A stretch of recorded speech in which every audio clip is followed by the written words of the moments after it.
Hello students, my name is Gaurav Bansal. I teach Indian economy and today we are going to have our first session regarding the mains answer writing. So in the mains answer writing, we are going to guide you regarding the specific skills for the specific topic. Not each topic is same, not every subject requires similar kind of approach. Some subjects are very descriptive. For example, history can be very descriptive. Even polity, geography can be fairly descriptive. But some subjects have to be highly analytical. So, for example, economics is one of those subjects which are highly analytical, argument-based, argumentative. So, but even within economics, not every aspect of the syllabus is same. So on that basis, we have divided the economics syllabus also into separate themes. And according to theme, you have to prepare yourself. Some of the themes would require you to be more descriptive. What do we mean by descriptive? When it is descriptive answer, then you're likely to write more about procedure, more about the norms, more about how things happen. But when it is analytical, then we talk about why things happen. What is the benefit of doing it? Is there any benefit of doing it? That is analytical approach. So we have both fairly descriptive sections in our syllabus and fairly analytical sections in our syllabus. Also, unfortunately, the way Indian economy syllabus is given in our UPSC provided syllabus is not very good.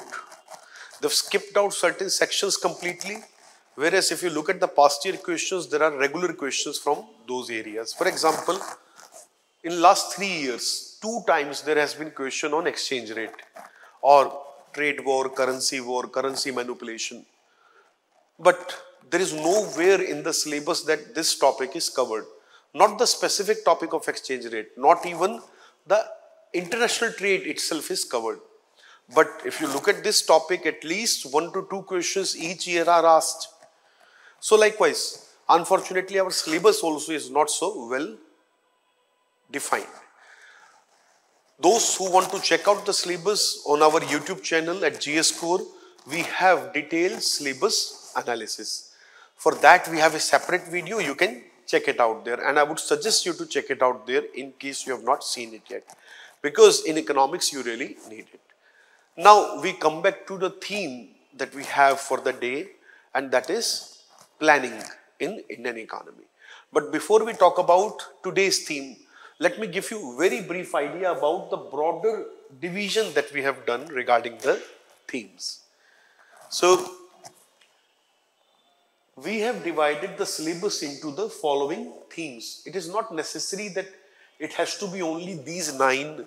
It can be divided into 8 also. It can be divided into 6 also. It can be made 10 also. But this is what I feel is one of the best possible division. So the first theme is planning. Now planning is one of the most important tasks for the government in any economy. Earlier we used to plan exactly how things are going to happen. Today we might not decide that much, but we still plan how we want things to happen. See, there is a little difference between the two sentences. First is how things will happen.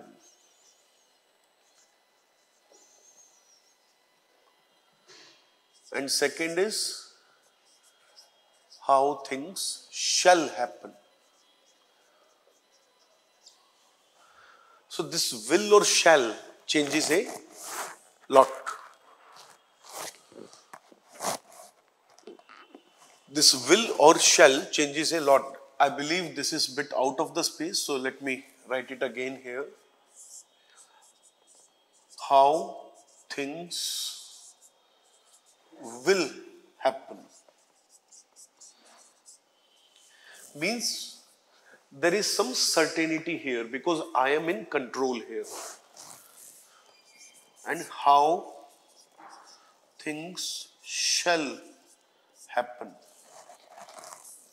There is bit of uncertainty because we are not in control here. So planning is of two types. In one, we are in control. In another, we are not directly in control. Anyways, I'll come back to it little later. The point is, whatever way we do the planning, it is necessary to provide some guidance, some sort of hand-holding to the market. Markets can deliver us growth, but we need to give it direction. We need to give it suggestion. We need to show it the path sometimes. And for that reason, we still need some planning. Now, the second division that we have done is policy and reforms. So, there are so many different policies. So, for example, monetary policy, fiscal policy, and trade policy, etc. And similarly, another important topic in our syllabus is reforms. Policy is determined by the reform agenda that we have. And similarly, whatever policy we are carrying out, that also impact reforms. So policy and reform, they are very closely linked to each other. Hence, these two should be studied together. Now, this topic itself is also very closely related to planning. So, this topic for the next time, when we are going to analyze this in detail. Policy and reform. All the different policies and what the reforms are associated, or what kind of reforms are associated with that. And what impact does it make on people, the economy, the markets, the companies, the government, the taxes, the stability, okay? All of that is affected. Then next topic is welfare issues, in which we largely talk about the distribution challenges. So in economy, we have three broader challenges, and these are very popular, the three central problems of any economy. The three central problems are what to produce, how to produce, and for whom to produce. So first looks into the product choice, that what kind of product are we going to produce. For example, if government does not interfere, then people may choose to produce lots and lots of films. People may choose to produce lots and lots of houses. Because whatever people want, market will produce that. Try to understand this mechanism. How does this mechanism work? ये कैसे काम करता है? In the market, there is a producer, there is a manufacturer, and on the other hand, there is a buyer. The producer will simply produce whatever is in the demand. For example, I am a manufacturer who make, let us say, automobile, cars. Earlier, sedan were very popular. Okay, this shape car with long bonnet, okay, long boot and long bonnet, and this type of car was more popular. I'm sure all of you know what sedan is. But with time, sedans are not remaining any popular. People do not want sedan because sedans are low, and on bumpy roads, on broken roads, it's not very comfortable being in them. People today, they want, okay, they want, let us say, this kind of SUV with good ground clearance. They want high cars. So ये government नहीं choose कर रही है, producer भी नहीं choose कर रहा है, मारुति नहीं डिसाइड कर रही है कि हमें एसयूवी बनानी है, क्योंकि एसयूवी की सेल ज्यादा है, इसलिए मारुति एसयूवी ज्यादा बना रही है. क्योंकि लोग एसयूवी चाहते हैं, इसलिए मारुति एसयूवी बना रही है. ना तो गवर्नमेंट के कहने पे एसयूवी बन रही है, ना मारुति के चाहने से एसयूवी बन रही है. Neither the government is deciding that SUV should be made, nor the Maruti or any other car company is deciding what should be made. Whatever people will buy, car company will produce that because they have more profit in that. That is how economy works. Okay. So what to produce is determined by the markets today. Okay, and that is largely the part of the planning and policy process. Government may control this, and I will talk about it in this session as we go further.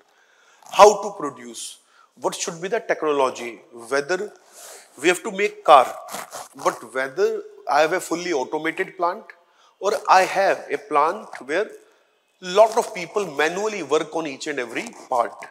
That depends upon what kind of production system is more efficient, is better for the economic condition and produces better quality product. So this how to produce also depends upon the policy and reforms. And for whom to produce?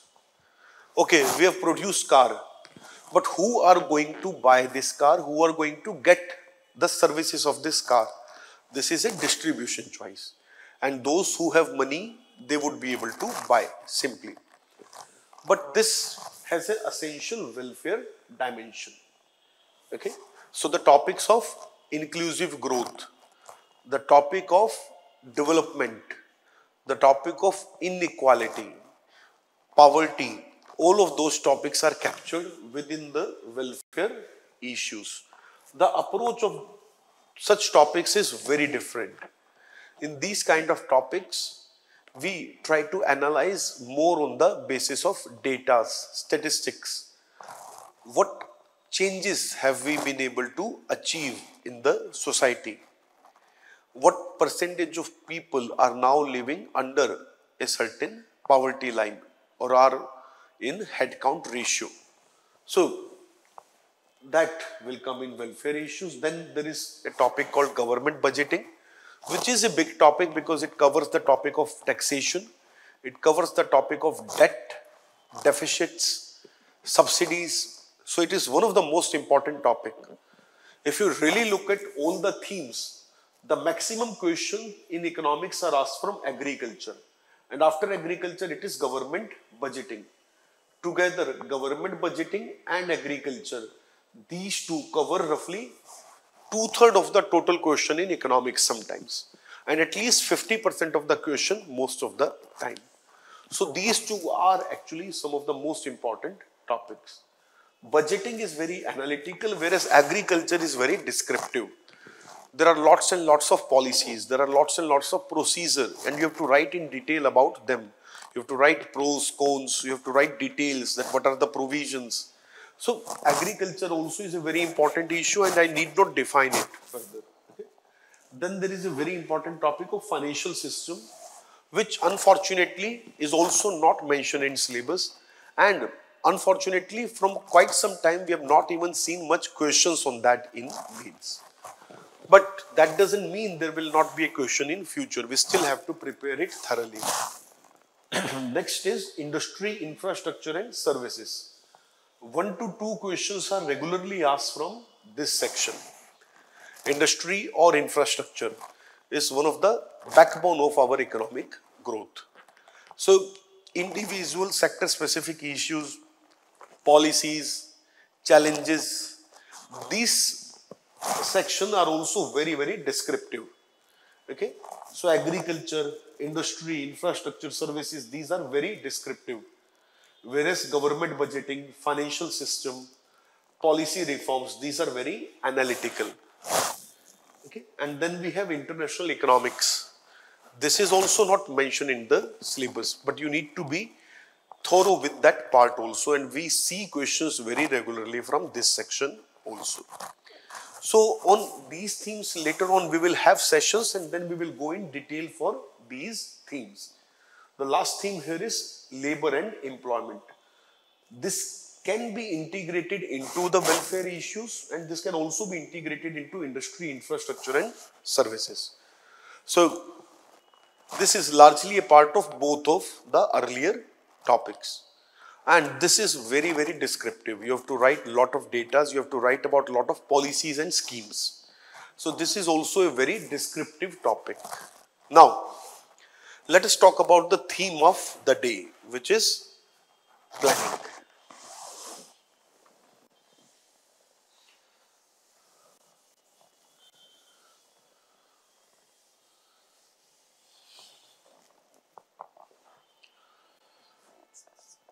So there is no planning commission there, and we do not have 5-year plans. But that doesn't mean we do not have planning in the country. Government plan for the long run. If government is saying today that we want to be $5 trillion economy by 2027, that means there is a plan. If Prime Minister says that we have entered into Amrit Kal and in the next 25 years, we have to become a developed country. That means there has to be some plan. Whenever you have a vision, you need to make a plan in order to achieve that vision. You want to become civil servant, and your plan is to clear this examination in 2024, let us say. Then you need to plan accordingly. You need to plan in what order you study, what you study first, so that your syllabus is complete by November. Then in what manner you will revise, in what manner you will do your answer practice, when you will go exclusively for PT preparation. So that is planning required on your part. If you study without any kind of plan, then results are not that effective. It is not necessary that you always plan for entire 1.5 years. You might have a broader plan, and the detailed plan you make only for a week or for a month. But planning helps. And those students who get selection, a very high ratio of them are those who study more consistently, who study average of minimum hours per week, and those who have a rough plan. Okay, minimum hours per week. Why did I say so? Because achieving a minimum target per day is sometimes very difficult to do. So sometimes it is possible that you are really having a bad day, you are not in a mood, you can't really grasp the material, you are feeling very sleepy. For some reason, you are not feeling well. So possible a day is ruined, but you should cover up for that loss within that week. So you should have a rough target of 50 hours per week. That is your plan. And there should be a certain duration. Too short or too long, none of these kind of planning works. Nonetheless, let's come back here. So there are two types of planning: imperative or central planning, which is also sometimes called command planning. Now this is a thing of past. Today in most economy we do not have this kind of system. These are socialist planning tools. Okay, and since most of the countries today are market-based economy, these tools are not being used much. Most of the economies today are market-based economy with some government presence. So largely what we have today is implicit planning. And what is the difference between the two? So in the imperative planning, for example, government that we want to shift from diesel car to electric car. Individual company will not make this decision easily. But government is clear. Let us say government prepares a report that every year we have to import a lot of diesel and we want to reduce our dependence on diesel. And we are now making a lot of electricity through solar power, and hence we can create green power and with which we can run cars, which will not only be pollution free, noise free, but will also run on clean energy. So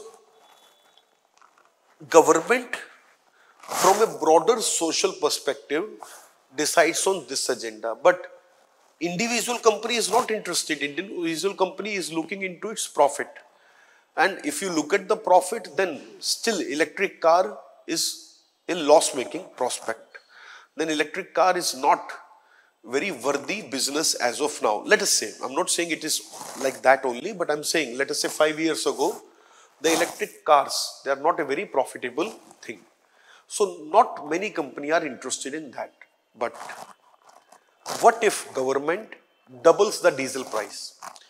What if government increases the road tax on diesel cars by 5 times? And whereas on electric cars, there is no road tax.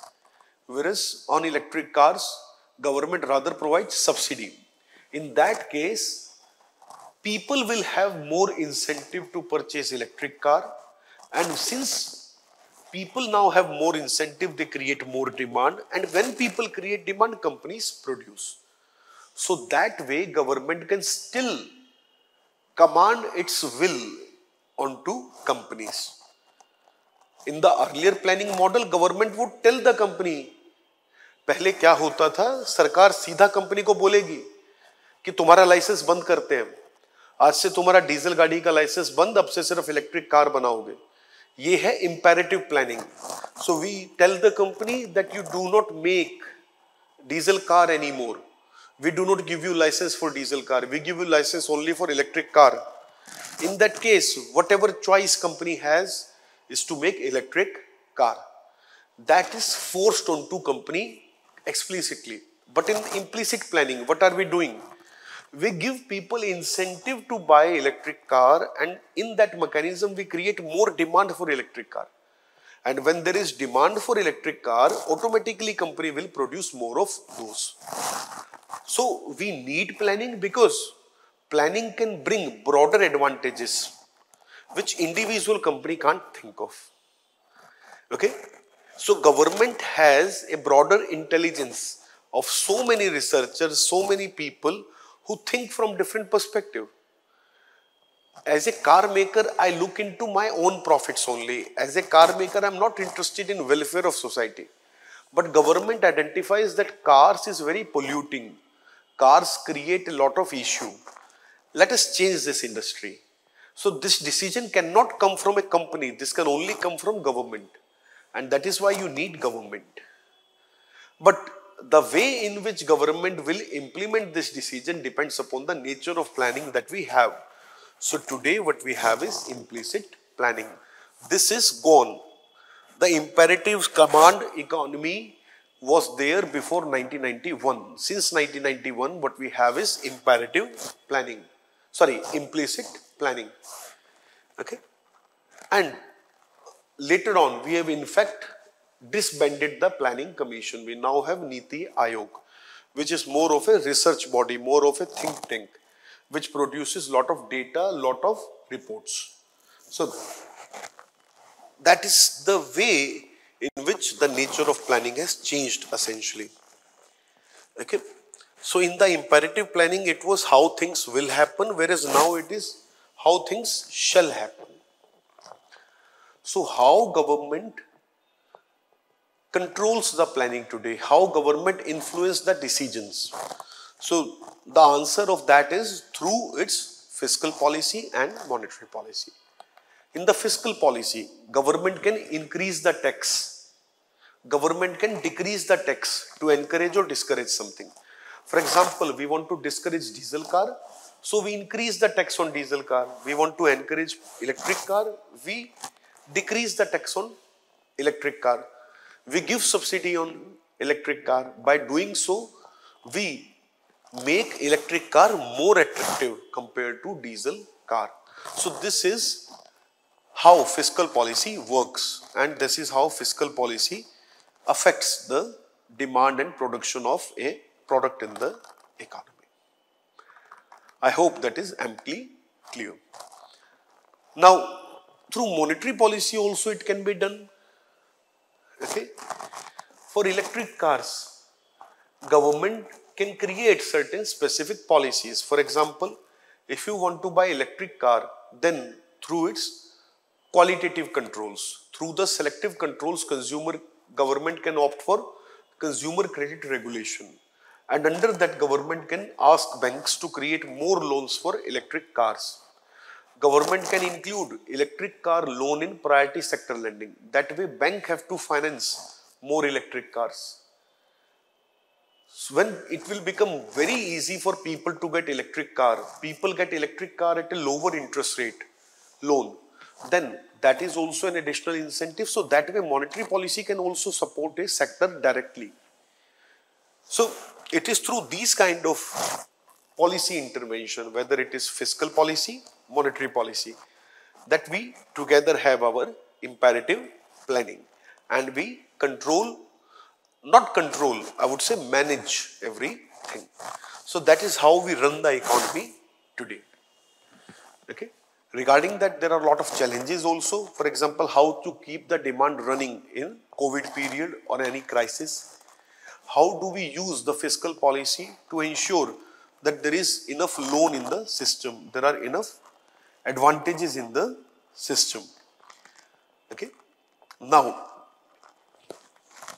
let us look at some previous year questions from this section. For example, from 2021, this question: do you agree Indian economy has recently experienced V-shaped recovery? Give reasons in support of your answer. So you will get a write-up also in which all such questions are included. So I'm not going to write and spend too much time here. But this V-shaped recovery process and what we did in order to achieve this V-shaped recovery is part of the planning. And economic survey made it very clear that long-term planning was not possible. Okay. And we had a dumbbell shape planning. Okay.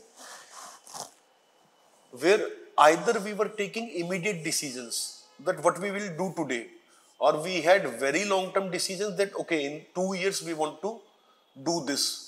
So either you have a 2-year objective or you have a 2-week objective. You do not know what is happening in 6 months.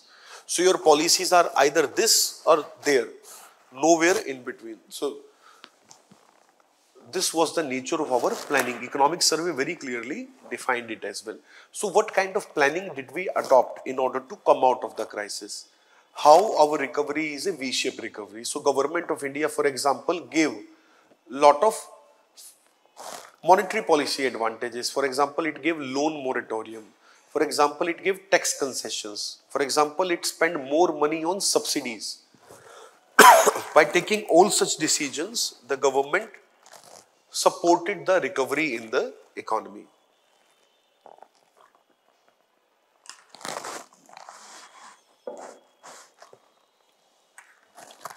The next question is from 2020. Explain the meaning of investment in an economy in terms of capital formation. The first part of the question is from growth. Discuss the factors to be considered while designing a concession agreement between public entity and private entity. The second is from the topic of PPP. So when you are going to talk about growth in the first part of this question, over there you have to talk about planning. The investment is made as per certain plan, and investment is influenced by the government policies and plans. So in that context, you need to understand this topic. The question requires two different themes in different parts. Next question is from 2019. Do you agree with the view that steady GDP growth and low inflation have left Indian economy in good shape? Give reasons in support of your arguments. So, what do we mean by good shape? That means we have a lot of policy space. That means today, government is in a strong position to redirect the economy towards growth.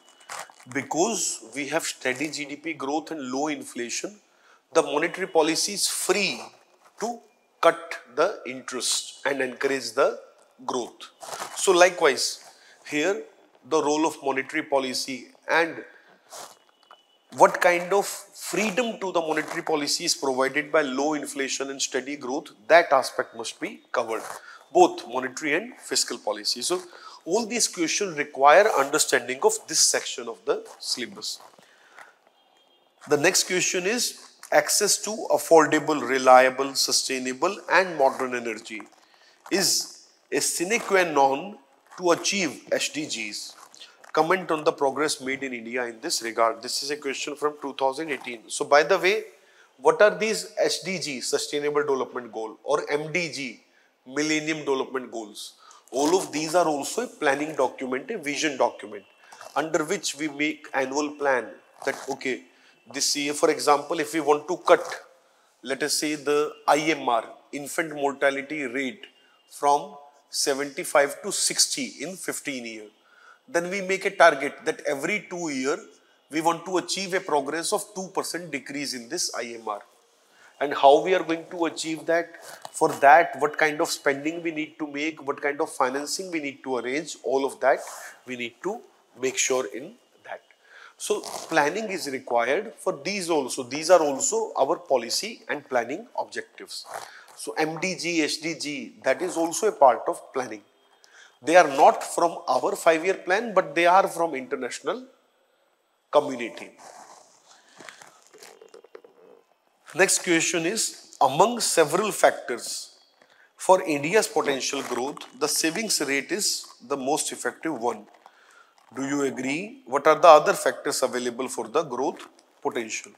So what is the role of savings in India's growth? And what kind of freedom does saving provide us regarding our monetary and fiscal policy? And how monetary and fiscal policy can influence the savings? All these aspects will be captured in this question. And that is what we need to understand from the planning process. So you can see from this theme that planning is not just about Niti Aayog versus Planning Commission. All of us think that Planning Commission to khatam ho gaya. अभी नीति आयोग के question क्या आएगा कि NITI Aayog planning commission में क्या difference है या नीति आयोग के आने से क्या डिफरेंस हुआ. नहीं, it's not like that. It's not just about NITI Aayog versus the planning commission. It is very clearly in the form of different aspects of planning, how monetary fiscal policy work and how government achieve its broader objectives through them. That is broadly the part of planning today. Okay. With that, I'm ending this session. I hope this has helped you to understand the topic of planning better. And as we can see, I've discussed 5 questions and they are from past 5 years. And this is not the only question. If you check out, then from the broader planning and policy plus reforms, this first 2 themes, at least 2 to 3 questions are coming quite regularly. So this is the importance of this theme. Thank you.